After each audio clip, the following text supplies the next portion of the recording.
नमस्कार दोस्तों, आप देख रहे हैं पनियाल स्टडी। लास्ट वीडियो हमने डिस्कस करे थे इंडियन पॉलिटी के कुछ ही क्वेश्चन। तो आज उसी को कंटिन्यू करते हुए हम आज कुछ और क्वेश्चन डिस्कस करने वाले हैं इंडियन पॉलिटी के ही। तो चलिए देखते हैं कौन कौन से इसमें क्वेश्चन पूछे गए हैं। तो फर्स्ट आपके पास क्वेश्चन क्या है 97, who advises the government of India on legal matter. जो लीगल मैटर यानी कि विधिक मामले होते हैं उनमें भारत सरकार को कौन परामर्श देता है। तो जो अटॉर्नी जनरल होता है इंडिया का, वो इंडियन गवर्नमेंट का चीफ लीगल एडवाइज़र होता है और ये प्राइमरी लॉयर होते हैं हमारे सुप्रीम कोर्ट ऑफ इंडिया में। ठीक है। और स्टेट में बात करें तो स्टेट में आपके होते हैं एडवोकेट जनरल और ये अपॉइंट किए जाते हैं आपके प्रेसिडेंट ऑफ इंडिया के द्वारा एडवाइस ली जाती है यूनियन कैबिनेट की। आर्टिकल इसका है 76(1). ठीक है।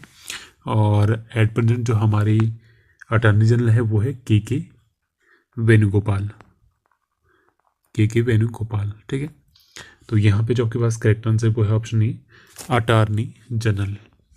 नेक्स्ट क्वेश्चन देखते हैं, how many spokes are there in the Dharma Chakra, और जिसे हम कहते हैं Ashoka Chakra, on the national flag of India. Bharat के राष्ट्रीय ध्वज में जो अशोक चक्र है उसमें कितने आ रहे हैं 98 का। जो आपके पास करेक्ट आंसर वो है ऑप्शन सी, वो है 24। Next, right to education was added in the fundamental right in the constitution of India through which amendment.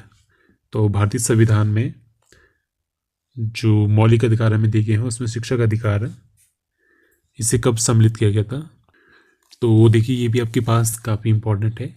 बात करें राइट टू एजुकेशन की ही तो इसे ऐड किया गया था 86th अमेंडमेंट एक्ट 2002 में। ऑप्शन सी इसका करेक्ट आंसर है। और इससे रिलेटेड एक एग्जाम में क्वेश्चन पूछा जाता है वो है आर्टिकल। तो राइट टू एजुकेशन नहीं आता है आपका आर्टिकल 21A में। ठीक है। तो ये इसमें इम्पॉर्टेंट है जिसमें कहा गया था कि फ्री एजुकेशन प्रोवाइड की जाए और जो एजुकेशन है वो कंपलसरी की जाए जो 6 से लेकर 14 साल के बच्चे हैं। तो ये फंडामेंटल राइट में आपका ये स्टेटमेंट ऐड की गई है। ठीक है। तो नेक्स्ट क्वेश्चन देखते हैं, क्वेश्चन 115 क्या है। क्वेश्चन क्या है इसमें, by which name is our country mention in the constitution. हमारे संविधान में हमारे देश का नाम क्या दर्शाया गया है। तो इसका जो आपके पास करेक्ट आंसर वो ऑप्शन है इंडिया और भारत, करेक्ट आंसर इसका। Next, the word Hindus in article 25 of the constitution of India does not include. Bharat के संविधान के अनुच्छेद 25 में हिंदू में क्या शामिल नहीं है। तो 116 का आपके पास correct answer option D, Parsi. Parsi में शामिल नहीं है, बाकी बौद्धिस्ट, जैन और सिख इसमें शामिल है। तो बात की जाए आपकी आर्टिकल 25 की, तो आर्टिकल 25 से लेकर 28 तक आपके पास क्या है, फ्रीडम ऑफ रिलीजन। 25 उसमें क्या है, freedom of concise and free profession, practice and propagation of religion. तो उसी में आपकी बात कही गई है आपकी इस वर्ड की, हिंदूज की, जिसमें सिख, जैन और जो बुद्धिस्ट रिलीजन है उन्हें ऐड किया गया है। तो नेक्स्ट क्वेश्चन देखते हैं, the directive principle of state policy are. तो राज्य की जो नीति निर्देशक सिद्धांत है वो किस तरह के होते हैं, ये होते हैं नॉन जस्टिशिएबल। नॉन जस्टिशिएबल यानी हिंदी में कहते हैं अन्यायोचित। तो ऑप्शन बी करेक्ट आंसर इसका। तो इसमें अगर सिंपल बात करें तो जस्टिसिबल वो होते हैं जिनके लिए आप कोर्ट में जा सकते हो, लड़ सकते हो। नॉन जस्टिसिबल हो गए जो जिसमें कोई भी लीगल फोर्स नहीं होती है।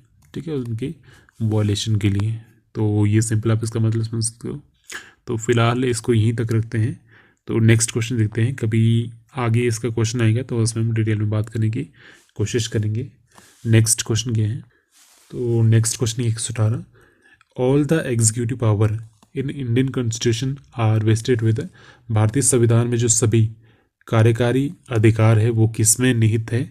तो ये है आपकी प्रेसिडेंट में, ऑप्शन बी करेक्ट आंसर इसका, राष्ट्रपति में। Next, who can initiate impeachment proceeding against the president of India. Bharat के राष्ट्रपति के विरुद्ध कौन महाभियोग शुरू कर सकता है, यानी उनको अपने पद से हटाना है तो वो कौन शुरू कहाँ सकता है, कहाँ से वो शुरू हो सकती है। वो किसी भी हाउस से पार्लियामेंट के हो सकती है, राज्यसभा लोकसभा कहीं से भी हो सकती है। Next, finance bill of India government is presented in, Bharat का जो वित्त बिल है वो कहाँ प्रस्तुत किया जाता है? ये किया जाता है लोअर हाउस में। लोअर हाउस आपका कौन सा है? लोकसभा। ये लास्ट भी क्वेश्चन आया था।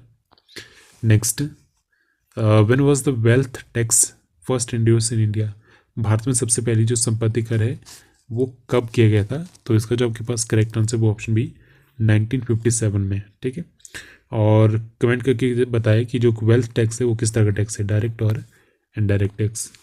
नेक्स्ट क्वेश्चन क्या है? How many times did the president of India declare national emergency so far, अब तक भारत के राष्ट्रपति ने कितनी बार जो राष्ट्रीय आपात की स्थिति घोषित की है? तो 122 का ऑप्शन डी 3 बार करेक्ट आंसर इसका। तो देखिए, बात करें इमरजेंसी की तो ये काफ़ी इम्पोर्टेंट टॉपिक है एग्ज़ाम पॉइंट ऑफ व्यू से।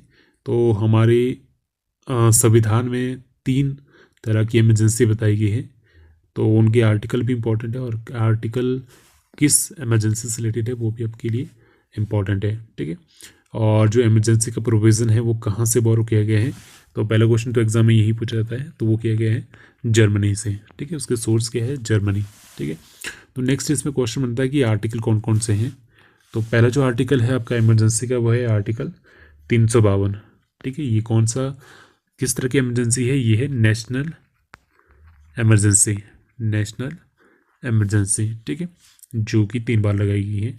उसके बाद है आर्टिकल 356, आर्टिकल 356 ये है स्टेट इमरजेंसी से कहते हैं, स्टेट इमरजेंसी, या इसका दूसरा नाम है प्रेसिडेंट रूल, प्रेसिडेंट रूल। और उसके बाद जो तीसरी आपके पास इमरजेंसी हो आर्टिकल 360 जो है फाइनेंशियल इमरजेंसी। ठीक है, और इसमें बात करें सबसे पहले नेशनल इमरजेंसी की आर्टिकल 352। तो जैसा कि इसमें कहा गया कि ये कितनी बार लगी है? फिलहाल 3 बार लगी है। और कब कब लगी है? एक बार लगी है 1962 में, अक्टूबर 1962 में, और दूसरी लगी है 1971 में, और तीसरी लगी है 1975 में। रीज़न क्या थे? तो पहली जो आपकी इमरजेंसी लगी थी अक्टूबर 1962 में, उस टाइम क्या हुआ था? चाइना और भारत का युद्ध हुआ था। ठीक है, उस दौरान। तो दूसरी जो लगी थी 1971 में, उस टाइम जो इमरजेंसी लगी थी उस टाइम जो अटैक किया गया था वो किया गया था पाकिस्तान के द्वारा। और जो 1975 में इमरजेंसी लगी थी तो उसका रीज़न क्या था? तो उसका रीज़न भी कभी एग्जाम पूछा जाता है, और रीज़न रहता है उसका इंटरनल डिस्टर्बेंस। ठीक है, तो बाहर से कोई हमला नहीं था, इंटरनल डिस्टर्बेंस थी कंट्री के अंदर ही, जिस वजह से ये इमरजेंसी लगाई गई। तो मैक्सिमम टाइम ये इमरजेंसी पूछी जाती है, और इसका जो पीरियड था वो था 21 मंथ का। ये लगी थी 1975 से लेके 1977 के बीच में। और उस दौरान जो हमारी प्राइम मिनिस्टर थे वो थे आपकी इंदिरा गांधी। ये क्वेश्चन काफ़ी बार पूछा जाता है, और मोस्टली यहाँ से जो क्वेश्चन बनता है वो बनता है प्रेसिडेंट को लेके, कि जब हमारी जो 3rd नेशनल इमरजेंसी लगी थी उस टाइम हमारे जो राष्ट्रपति थे वो कौन थे? उनका नाम था फ़खरुद्दीन अली अहमद। ठीक है, तो इसलिए इंपॉर्टेंट है, और रीज़न भी इसका इंपॉर्टेंट है, क्यों लगी थी? इंटरनल डिस्टर्बेंस की वजह से। तो आज के लिए वीडियो में फिलहाल इतना ही। So thank you so much. In case अगर आपको ये PDF चाहिए जिसमें बस क्वेश्चन बैंक के इंडियन पॉलिटी के जो जिसमें काफ़ी अच्छे क्वेश्चन कवर किए गए हैं, बाकी इसके आंसर भी हमने यहाँ पे मेंशन कर दिए हैं, तो आप मुझे व्हाट्सअप कर सकते हो। व्हाट्सअप नंबर है 9882547254। तो वहाँ पे आपको हिमाचल देखिए हिस्ट्री, जियोग्राफी, पॉलिटी के जो प्रीवियस MCQs हैं उनका क्वेश्चन बैंक आपको मिल जाएगा हर एक सब्जेक्ट का, और बोथ लैंग्वेज में रहेगा। इस तरह का आपको आंसर भी प्रोवाइड कर दिए जाएंगे। सो थैंक यू सो मच।